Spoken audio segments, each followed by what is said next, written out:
Stillness is the Key by Ryan Holiday. When was the last time you took a mindful pause to be still and reflective? How often do you ignore the notifications popping up on your phone? You probably don't get to take a breather too often. But did you know that being still is actually a top secret weapon, according to some of the greatest leaders the world has ever known? According to Ryan Holiday in his book, Stillness is the Key, taking a moment to breathe can help induce creativity and bring great clarity to your life.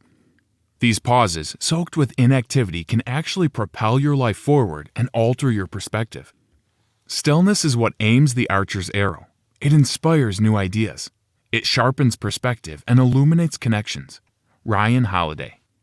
The trick is learning how to sit still while the world continues on around you. Key points. Stillness is the key to peace. We live in a world full of noise. There are constant conversations wherever we go.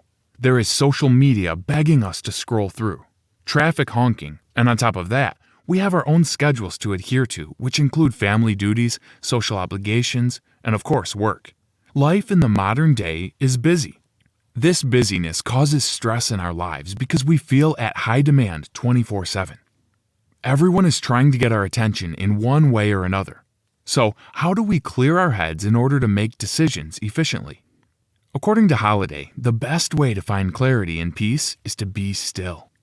But what exactly is stillness? It's an abstract idea, but you are sure to know it when you practice it. Stillness can come in different forms. Perhaps you have felt it by being present and watching the sunrise. Or maybe you felt it while performing on stage. Or while running a marathon. It is the simple yet exuberant feeling of being alive. By muting both the chaos that is affecting you externally, such as phone calls and group text, and internally, such as worries about a deadline, you will be able to tap into a greater knowledge that's hiding inside yourself. How different would the world look if people spent as much time listening to their conscience as they did to chattering broadcasts? If they could respond to calls of their convictions as quickly as we answer the dings and rings of technology in our pockets? Ryan Holiday. If you can find peace inside yourself, you will still be able to function to the best of your ability, even if your external world is crumbling around you. A lot of religions have embraced stillness. Buddhists, Muslims, and Christians all practice stillness under different names. But the universal message is the same. Stillness brings peace and clarity to one's life. Slow things down. Sometimes it is best to slow things down and resist listening to our gut instincts, especially in high-stakes situations. That's because our gut jumps at a fight or flight decision rather quickly when things get heated.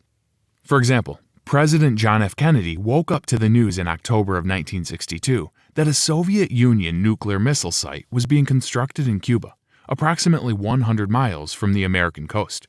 Knowing this was a threat to the American people, JFK was urged to take aggressive action. But JFK knew that if he was to become aggressive, a nuclear war could commence. The 13 days that followed that October day is known as the Cuban Missile Crisis. Now, how do you think JFK navigated this intense time? Well, first, he slowed things way down.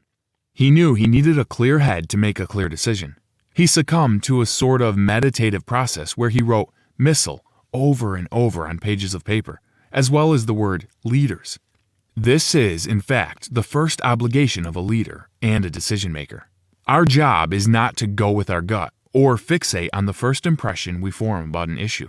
No, we need to be strong enough to resist thinking that is too neat, too plausible, and therefore almost always wrong.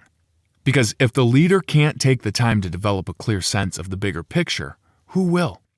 If the leader isn't thinking through all the way to the end, who is? Ryan Holiday. After doing that, JFK gave himself the time to go for a swim in the White House pool and took a walk in the Rose Garden. He took the time to unplug in order to come to a decision about what to do. He settled on a blockade of Cuba, which of course didn't solve the problem, but it saved America from danger. Be present. It's important to be present and limit when you are inputting into your life. Throughout our day, we are usually trying to get out of the present moment, rather than sitting back and enjoying it. We want to rush through work to get home, rush through dinner to put the kids to bed, and rush to bed to wake up early for the next day. And then, where does our life go? How much time have we wasted not being present and enjoying our little moments? We struggle to be present because we are constantly being hit over the head by information. We feel the pressure to stay on top of the information by scrolling social media, reading emails as they come in, and catching up on the latest trending news. However, we should be taking advice from Napoleon, who used to wait 3 weeks before opening any letter he received.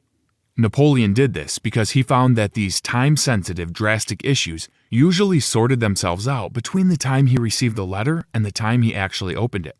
Napoleon was great at selecting his inputs, meaning he was selective of what received his attention in life.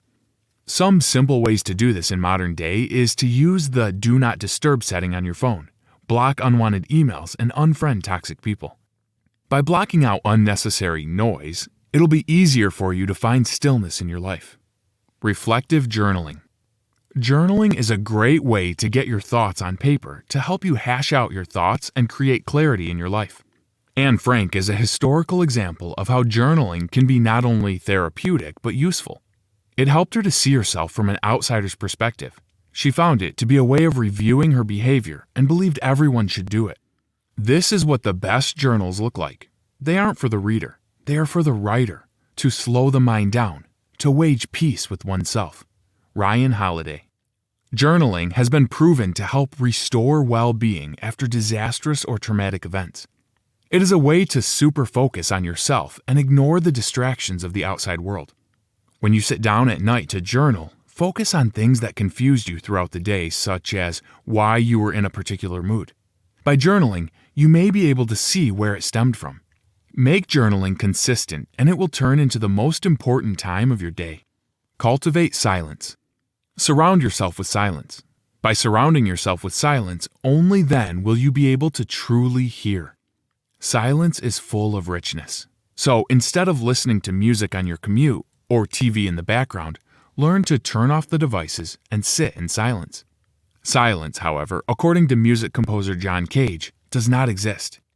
In one of his famous compositions entitled 433, he incorporated 4 minutes and 33 seconds worth of silence. But during that silence, there were sounds such as rain pattering on the windows and people shifting in the audience. However, if Cage did not incorporate the silence on stage, then all of those sounds would have been lost and unheard. By welcoming silence into the room, Cage was able to hear what was going on.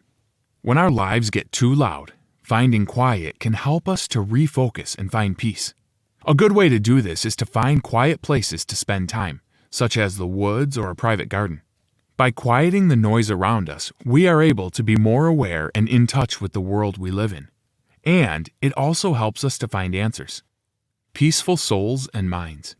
We cannot be truly and genuinely happy if we do not possess both a peaceful soul and mind. A great example of this is in June 2008 when Tiger Woods won the U.S. Gold Championship for the 3rd time. He did it with only one good leg, as the other was broken in 2 places. It was a peak in his career, but shortly after, word got out about a secret life he was living. And his scandal was leaked all over major news stations and was featured in every newspaper. Woods was famous for his stillness on the course. He had past trauma that helped to create his incredible golf game. However, it also made him suffer mentally and emotionally. Through Woods' downfall in the media, he realized that if you are lying all the time and living a secret life, your soul will become unhappy and ultimately you will be unhappy. He realized he had been damaging himself. His reflection on and off the golf course made for his success in life and in the game. Our happiness and our satisfaction with life are only found when we start serving our soul with stillness. Conquer desire. As humans, we are often driven by desire. This can come in different forms, such as sexual desire or the desire for a raise at work. But if we learn to conquer desire and then be content with what we have, we will live much happier lives. We need to learn to control our drive, or else we will never be content in our lives. We will always want more. A good question to ask yourself when you feel a desire tugging at you is, how will I feel after I get it? If your answer is the same, then it will turn into a lifelong chase. Asking yourself this question will help you to focus on the bigger picture, every aspect of what you desire. For example, if you crave another drink, think of the hangover that will precede it. It is important to realize when you have enough and be content with the fact that enough is enough. You do not need any extra. Bathe in beauty. Surrounding yourself in beautiful scenery can help to calm your thoughts. A lot of the time, this beauty is found in nature, a beautiful oak tree to sit under or a pond in a quiet wooded area. The peace that nature gives to us is unmatched. In Japan, there is something that translates to forest bathing, in which natural spiritual therapy heals your soul. Forest bathing is basically taking time for yourself in nature to cure what's ailing you or to simply adhere to routine self-care. Of course, forest bathing is not easy for everyone, especially if they live in a crowded city. The important thing is to find the beauty that is around you. It doesn't have to be a forest. It could be the cracks in a sidewalk. Take the time to notice the tiny, beautiful things, and you will start to feel more at peace. Physical activity. Physical activity is essential for someone who wants to practice stillness. A good way to incorporate that into your life is to find a hobby. This hobby doesn't need to be ultra-physical, like running or rock climbing. It could be something as simple as doodling on a piece of paper, baking, or stretching on a yoga mat. For example, Winston Churchill's meditative physical activity of choice was bricklaying. He said it helped to heal his depression and escape problems. It also was a good way to exercise his body. Besides Churchill, a lot of great leaders had hobbies, such as UK Prime Minister William Gladstone, who cut down trees, and John Cage, who hunted mushrooms in the woods. To help you reach your ultimate stillness, find a way to exercise in your life. Moving your body will help you to meditate and find peace. Embrace sleep. If you embrace sleep in moderation, you will feel content and at peace. It's important to know your limits. For example, if you're working on a project but are mentally exhausted, it is more productive to get some sleep and go back to it in the morning than to keep pushing on and continue hurting yourself mentally. In this day and age, so many of us are trying to do way too much. We say yes to social obligations and extra responsibilities, even if we don't have the time to spare. That is why it is important to stop saying yes and know your limits. Be present and embrace the idea of moderation. You need to protect your body, your mind, and your soul in order to fully embrace stillness and create your own happiness. Stillness is the key to, well, just about everything. Ryan Holiday. The main takeaway: everyone can benefit from stillness. It allows you to make decisions in difficult situations, and it also helps to combat stress, change your perspective, and find inner peace. Hi, I'm Rhonda, and this is an exclusive audiobook video recorded for the Audiobook Master Channel. Enjoy your audiobook and have fun learning. Don't forget to subscribe and hit the notification button so you'll get updated on our next upload.